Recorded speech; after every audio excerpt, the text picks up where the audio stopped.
বাংলাদেশে জঙ্গি আছে কি নেই এই বিতর্ক বেশ মাথাচাড়া দিয়ে উঠেছে। সম্প্রতি আন্তর্জাতিক জঙ্গি গোষ্ঠী ইসলামিক স্টেট বা আইএস এর সাথে সম্পৃক্ত 36 জনকে মালয়েশিয়ায় গ্রেপ্তার করা হয়েছে, যার মধ্যে 35 জনই বাংলাদেশি। যদিও সরকার পক্ষ থেকে বলা হচ্ছে 3 জন, কিন্তু মালয়েশিয়া পুলিশের ভাষ্য অনুযায়ী এদের মধ্যে 5 জনকে এরই মধ্যে বাংলাদেশে ফেরত পাঠানো হয়েছে। মালয়েশিয়ার পুলিশ ইন্টারপোলের সাহায্যে বাংলাদেশের এই জঙ্গিদের আন্তর্জাতিক কানেকশনের আদ্যপ্রান্ত বের করার চেষ্টা করছে। কিন্তু প্রথমে ঢাকা মহানগর পুলিশ কমিশনার এবং সবশেষ স্বরাষ্ট্র উপদেষ্টার দাবি, বাংলাদেশে জঙ্গি নেই। আইএস এর মতো আন্তর্জাতিক জঙ্গি গোষ্ঠীর সাথে সম্পৃক্ত থাকার কারণে যেখানে মালয়েশিয়া পুলিশ 5 বাংলাদেশের বিরুদ্ধে এরই মধ্যে অভিযোগ গঠন করেছে, সেখানে বাংলাদেশ সরকারের কর্তা ব্যক্তিরা কেন জঙ্গি নেই বলে সাফাই গাইছেন? মালয়েশিয়া আইএস এর এমন তৎপরতার সাথে বাংলাদেশিদের জড়িত থাকার খবরে আবার নাড়াচাড়া পড়ে গেছে টেরোরিজম বিরোধী আন্তর্জাতিক সংস্থাগুলোতে। খুঁজে দেখা হচ্ছে গত কয়েক বছরে সিঙ্গাপুর, তুরস্ক ও পাক আফগানিস্তান সীমান্তে ধরা পড়া বাংলাদেশি জঙ্গিদের সাথে মালয়েশিয়ায় ধরা পড়া এই জঙ্গিদের সম্পর্ক আছে কিনা। এমনকি 2016 সালে হলি আর্টিজানে জঙ্গিদের যে গ্রুপটি হামলা চালিয়েছিল, তাদের 2 জন এসেছিল মালয়েশিয়া থেকে। বাংলাদেশে গত বছরের 5 আগস্টের পালাবদলের পর জেলখানা থেকে পালিয়ে গেছে মৃত্যুদণ্ড প্রাপ্ত সহ 79 জঙ্গি। এরা এখন শুধু ধরাছোঁয়ার বাইরেই নয়, এদের সম্পর্কে সরকারের কাছে নেই কোনো তথ্য। অকেজো করে রাখা হয়েছে পুলিশের counter terrorism and transnational crime unit বা সিটিটিসি কে।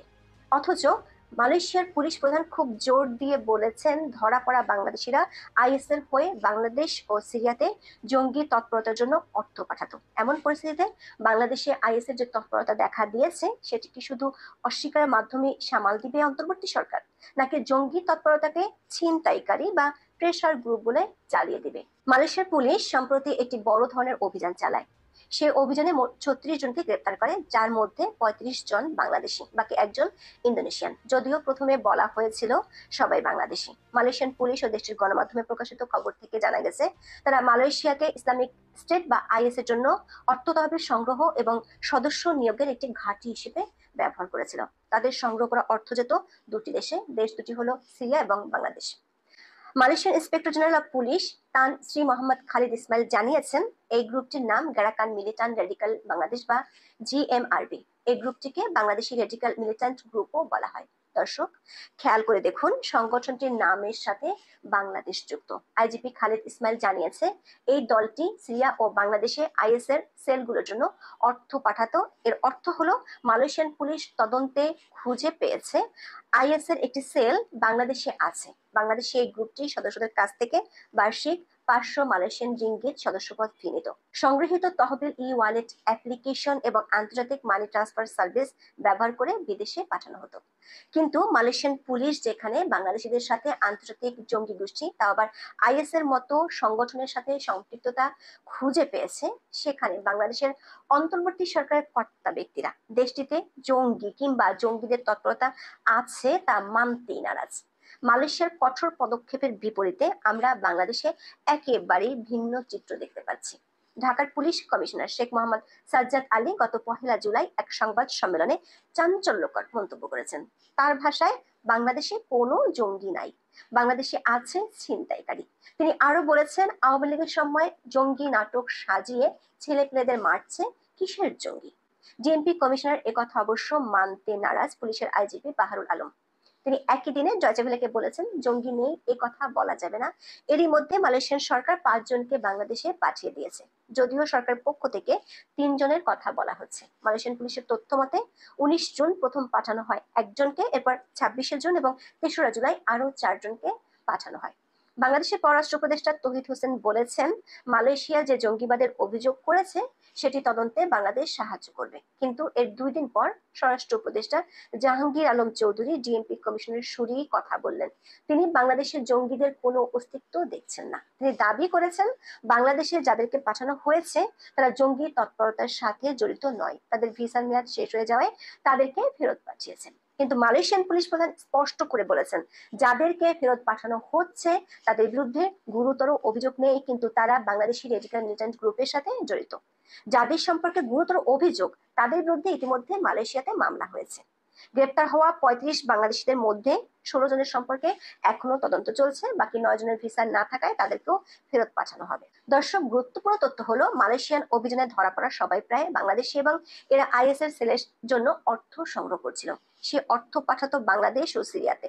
ধরা পড়াদের মধ্যে অন্য কোনো দেশের নাগরিক নেই, তারপরও স্বরাষ্ট্র মন্ত্রণালয় তদন্ত ছাড়াই বলে দিচ্ছেন জঙ্গি নেই, যার অর্থ হলো জঙ্গিদের নিয়ে তদন্ত করতে গিয়ে কেঁচো খুঁড়তে সাপ বের করে আনতে চান না স্বরাষ্ট্র উপদেষ্টা।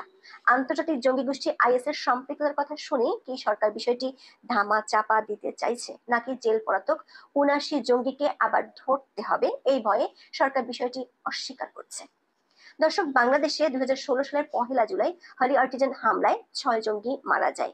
ওই ঘটনায় আইএস এর পক্ষ থেকে দায় স্বীকার করে বার্তা দেওয়া হয়েছিল। হামলাকারীদের ছবি ও ফুটেজ তাদের ওয়েবসাইটে প্রকাশও করা হয়েছিল।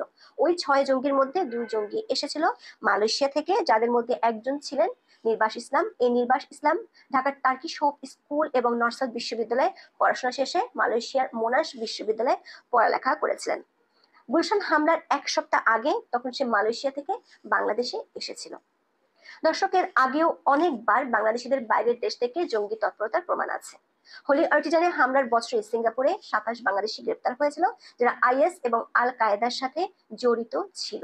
আইএস এর ওয়েবসাইটে বিভিন্ন সময়ে সংগঠনটির বাংলাদেশের প্রধান কে তা নিয়ে পোস্ট দেওয়া হয়েছে, এমনকি আইএস বাংলাও ওয়েবসাইট তৈরি করেছিল।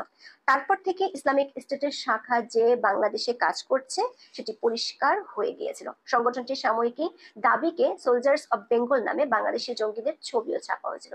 ২০১৮ সালে যুক্তরাষ্ট্র বাংলাদেশের আইএস কে নিষিদ্ধ ঘোষণা করেছিল। এরপর সংগঠনটি বারবার নাম পাল্টায়, কখনো নব্যজেএমবি, কখনো আনসারুল্লাহ বাংলা টিম, কিংবা কখনো অন্য নামে কাজ করতে থাকে। মূলত আইএস এর সাথে সম্পর্ক থাকায় বাংলাদেশের ৯টি জঙ্গি সংগঠনকে নিষিদ্ধ করা হয়েছিল। সবশেষ ২০২৩ সালের ১০ই আগস্ট নিষিদ্ধ করা হয় জঙ্গি সংগঠন জামাতুল আনসার ফিল হিন্দাল শারকিয়াকে। ২০২১ সালে তুরস্ক সরকার বাংলাদেশের বেশ কয়েকজন আইএস সদস্যকে গ্রেপ্তার করেছিল। এরপর থেকে এই দলটির বেশ কয়েকজন সদস্যকে গ্রেপ্তার করেছিল পুলিশের বিশেষ টিম। কিন্তু ৫ আগস্টের পরে জেল ভেঙে পালিয়েছে ৭৯ জঙ্গি। তাদের মধ্যে ৯ জন ছিল সাজাপ্রাপ্ত, তারা এখন সরকারের নাগালের বাইরে। জেএনপি নেতা সাইদুর রহমান, তুরস্ক ফেরত আইএস সদস্য মিজান সহ অনেকেই জেল থেকে তখন পালিয়েছে। আবার গত কয়েক মাসে ১৪৮ জন জঙ্গিকে জামিন দেওয়া হয়েছে। দর্শক, মালয়েশিয়ার ঘটনা বাংলাদেশের জঙ্গিবাদ ইস্যুটিকে আবারও আন্তর্জাতিক মাধ্যমে খবরে জায়গা করে দিয়েছে। মালয়েশিয়ান পুলিশের প্রাথমিক তদন্তে জানা গেছে এই হোয়াটসঅ্যাপ গ্রুপে ১০০ থেকে ১৫০ জন সদস্য ছিল। তার মানে এখনো বিশাল একটি সংখ্যা গ্রেপ্তার হওয়া বাকি। মালয়েশিয়ান পুলিশ বলছে এরা বাংলাদেশে হামলার পরিকল্পনা করেছিল, কিন্তু বাংলাদেশ সরকারের দায়িত্বপ্রাপ্তরা বিষয়টিকে ধামাচাপা দিতে চাইছেন কেন? মালয়েশিয়ান পুলিশ ৩ ধাপে এই অভিযান চালিয়েছে। ২৮ এপ্রিল প্রথম ধাপে ইসলামগড় থেকে ৬ জন, ৭ মে দ্বিতীয় ধাপে জোহর থেকে ১৪ জন এবং তৃতীয় ধাপে ১৯ থেকে ২১ জনের মধ্যে আরো ১৬ জনকে গ্রেপ্তার করে দেশটির পুলিশ। ওই গোষ্ঠীটি ১ বছর ধরে তৎপরতা চালাচ্ছিল। এর অর্থ কি এসব জঙ্গিদের মধ্যে কি ১ বছর আগে বাংলাদেশের জেল পলাতক জঙ্গিরা আছে? দর্শক, ৫ই আগস্ট রাজনৈতিক পট পরিবর্তনের পর নিষিদ্ধ ঘোষিত হিজবুত তাহরির বিনা বাধায় ঢাকা সহ সারা দেশে পোস্টারিং, মিছিল ও শোডাউন করেছে। সেই বিশাল শোডাউনের পর সংগঠনটির কোনো নেতাকে গ্রেপ্তার করেনি পুলিশ। তাহলে নিষিদ্ধ সংগঠনটির নেতারা কোথায় হারিয়ে গেল? হলি আর্টিজানে নিহত ২ পুলিশ কর্মকর্তার স্মরণে গুলশান থানায় নির্মিত দীপ্ত শপথ ভাস্কর্যটি গুড়িয়ে দেওয়া হয় এবং সেখানে নিষিদ্ধ সংগঠন হিজবুত তাহরির পোস্টার লাগানো হয়। এটি বর্তমান পরিস্থিতিতে জঙ্গিবাদ দমনের কার্যকারিতা নিয়ে প্রশ্ন তোলে। দৈনিক প্রথম আলোর এক খবরে বলা হয়েছে, গত ৯ বছরে বাংলাদেশে বড় কোনো জঙ্গি হামলার ঘটনা ঘটেনি, যদিও ভেতরে ভেতরে সংগঠিত হওয়ার চেষ্টা ছিল। তবে গত বছর ৫ই আগস্ট রাজনৈতিক পট পরিবর্তনের পর উগ্রবাদীদের উপর নজরদারিতে বড় ধরনের ঘাটতি তৈরি হয়েছে বলে বিভিন্ন সংস্থা এবং সিটিটিসি এর কর্মকর্তাদের অনেকেই মনে করছেন। অনলাইন মাধ্যমে উগ্রবাদী কার্যক্রমের সাইবার পেট্রোলিংও আগের মতো নেই। এমন পরিস্থিতিতে আইএস হয়তো ২০১৬ সাল থেকে যেমন মাথাচাড়া দিয়ে উঠেছিল তেমনই তৎপরতা শুরু করবে। সরকার হয়তো এদের কখনো মব, কখনো প্রেসার গ্রুপ হিসেবে চিহ্নিত করবে। কিন্তু এটি একটি অত্যন্ত গুরুতর এবং সংবেদনশীল বিষয়, যা সম্প্রতি আন্তর্জাতিক শিরোনামে এসেছে এবং বাংলাদেশের নিরাপত্তা ও ভাবমূর্তিকে প্রশ্নের মুখে ফেলেছে। মালয়েশিয়ার ঘটনাটি বিচ্ছিন্ন নয়, বরং এটি বাংলাদেশের নিরাপত্তা পরিস্থিতি, অভিবাসন নীতি এবং আন্তর্জাতিক সম্পর্কের উপর সুদূর প্রসারী প্রভাব ফেলতে পারে। এখন এ পর্যন্ত দর্শক, সম্পূর্ণ ভিডিওটি দেখলেন, আশা করি বিষয়টি বুঝতে পেরেছেন। এই নিয়ে আপনার গুরুত্বপূর্ণ মন্তব্যটি অবশ্যই কমেন্ট বক্সে জানিয়ে দিবেন।